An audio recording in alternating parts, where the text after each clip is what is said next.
একটু ফিরে লাগান, হাত না লাগান, জায়গায় দাঁড়িয়ে আপনি প্রমাণ করেন। সময় লাগবে 3 মিনিট। অনেক দাদাভাই বলেন আমি 50 বছর আগে দেখা পেয়েছি, কিন্তু আমি জীবনে অনেক কিছু ব্যবহার করেছি। আমার বাচ্চা 1 কেজি খাইবো, তামা তামা করে ফেলাবো সব। ভাতের মতো খাইবো। ভাঙ্গা দাদিন না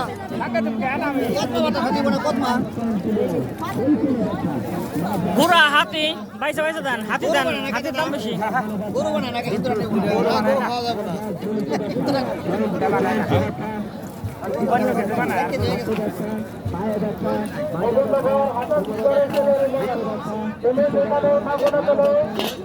ভালো করে মাপ দাও।